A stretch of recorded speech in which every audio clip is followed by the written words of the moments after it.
Understanding triggers and relapse in alcohol addiction. Is drinking non-alcoholic beverages risky for relapse? My experience with the triggers. Robert had his birthday, and he invited me to the celebration. I couldn't refuse. He is part of my closest family, and being there felt like an obligation, but also like something natural. Family events carry weight, even when you arrive with mixed feelings. We were sitting in the garden, surrounded by a table full of food and drinks. Everything looked relaxed, familiar, almost timeless. Laughter, plates being passed around, glasses clinking. From the outside, it was a perfect afternoon. Then Robert picked up a can of beer and opened it. Click. That sharp metallic sound cut through the air, and through me. In that instant, a memory woke up inside my body before my mind could react. I was back in another time, sitting with Robert in the shade, having a calm, pleasant conversation, sharing a beer. No stress. No guilt. Just warmth, connection, and ease. The memory felt real, alive, and inviting. Suddenly, I felt a strong urge to drink a beer myself. To taste it. To relax into that moment. The desire came fast and quietly, without asking permission. What surprised me most was that this thought appeared before I remembered that I am an alcoholic. Only after the craving arrived did the reality follow. I am addicted to alcohol. I made a decision to live in abstinence. I am in recovery. Those facts came second, like a delayed warning sign. What actually stopped me from drinking wasn't strength or discipline. It was the simple fact that I had told my family everything about my addiction and my treatment. If I reached for a beer, they would stop me. The social barrier was stronger than my inner one. And that realization scared me. Because I knew something else was also true. The store was only a few steps away. If I really wanted to, I could have quietly left, bought alcohol, and drunk it in secret. That option exists. And the fact that it crossed my mind was unsettling.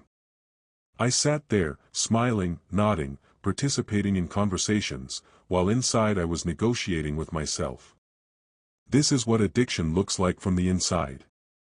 Not chaos, not drama, but silent calculations wrapped in normal moments. What saved me that day was awareness. I didn't drink, but I learned something important. Recovery isn't a straight line. Cravings don't disappear just because you decide to stop. Sometimes they arrive dressed as memories, sounds, or simple clicks of a can. That day reminded me that honesty matters.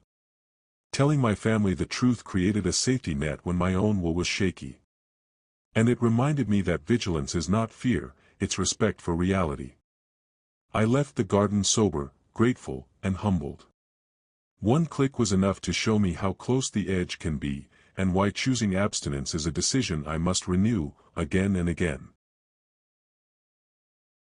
Triggers and relapse in alcohol addiction. Relapse in alcohol addiction is rarely a random event.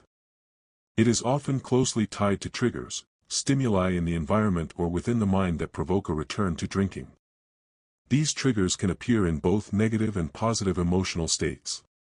Stress, sadness, or frustration are well-known triggers, but even moments of happiness or celebration can set off the same process. From a neurological perspective, the brain plays a central role in this. In particular, the reptilian brain, the oldest part of our nervous system, responsible for survival instincts, acts quickly to resolve discomfort or maximize pleasure. When a person experiences stress or desires reward, this primitive brain region searches its archives for solutions. It pulls from past experiences, memories, and associations to identify what previously relieved discomfort or produced pleasure.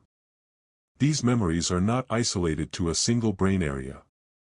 They involve multiple centers: sensory, emotional, and cognitive. That's why a simple stimulus, a sound, a smell, a touch, can suddenly bring back vivid urges. A single click of a beer can, the aroma of baked goods mixed with rum, the feel of a holiday blanket, or the sound of bottles in a nearby pub, each can be enough to awaken cravings. The reptilian brain bypasses conscious thought and activates these memory networks automatically, often before the person is even aware of what is happening. By the time conscious awareness catches up, the individual may have already made a choice that leads to relapse. This is why triggers are so powerful. They operate below the level of deliberate control.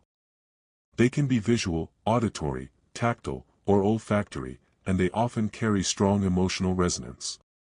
For someone in recovery, understanding and managing these triggers is crucial. Are non-alcoholic beer and wine safe or risky? A common question for people in early recovery is whether non-alcoholic beer or wine is acceptable.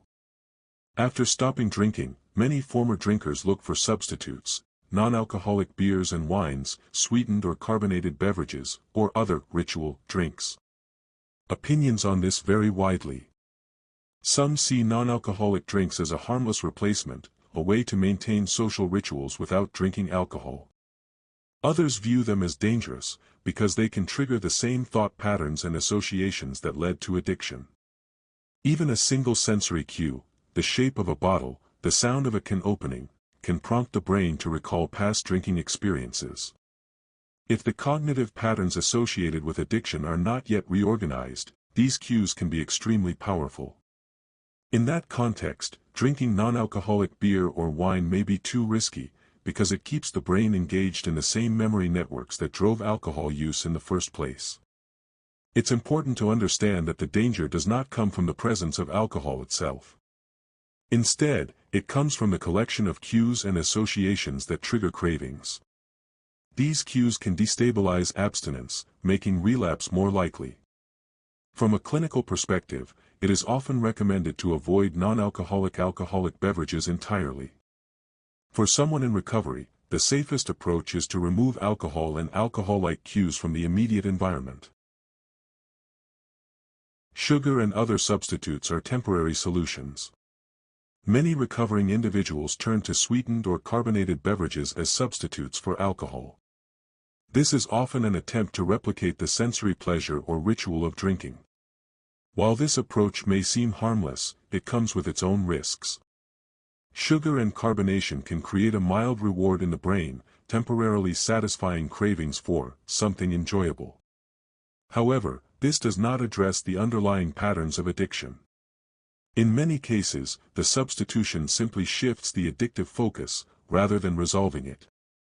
Eventually, situations will arise where a strong desire for intoxication overtakes these substitutes. The person may find themselves unprepared to resist, leading to relapse. In this way, even seemingly safe substitutes can inadvertently reinforce addictive behaviors. Practical strategies for managing triggers. Given the power of triggers, recovery requires careful planning and self-awareness.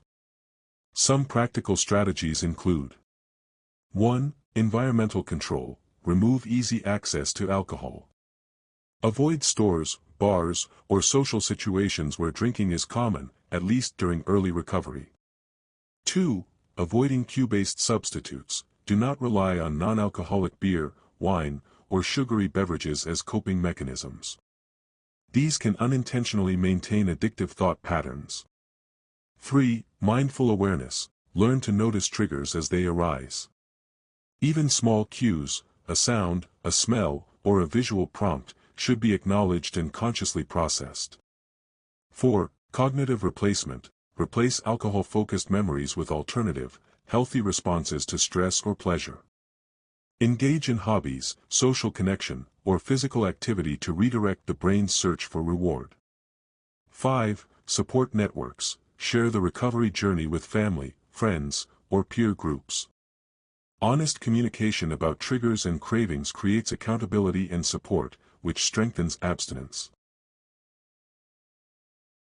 The neurobiology of relapse.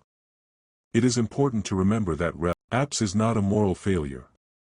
It is a neurobiological process. The reptilian brain acts before the conscious mind can fully intervene. Cravings are not simply wanting a drink, they are the brain's automated solution to a perceived problem, drawing from past memories of pleasure and comfort. Understanding this mechanism helps remove shame from relapse and instead frames it as a challenge that can be managed with knowledge, preparation, and support. Even the simplest sensory cues, a click, a smell, a touch, can be enough to initiate this process. By recognizing this, recovering individuals can proactively design environments, habits, and coping strategies that reduce exposure to triggers. In other words, recovery is not only about willpower, it is about designing a life that minimizes the power of triggers. Conclusion. Relapse is a complex interplay between the environment, the brain, and memory networks. Triggers, whether negative or positive, activate the reptilian brain, pulling from past experiences to suggest familiar solutions. Non-alcoholic beverages, sweetened drinks, and even subtle sensory cues can act as triggers, maintaining neural patterns associated with addiction. The safest path in early recovery is to remove alcohol and alcohol-like cues from the environment, avoid potential triggers, and replace old patterns with healthy alternatives. Recovery is a continuous process of vigilance, awareness, and support. Understanding the neurobiology of addiction and the power of triggers empowers individuals to anticipate challenges and maintain long-term abstinence.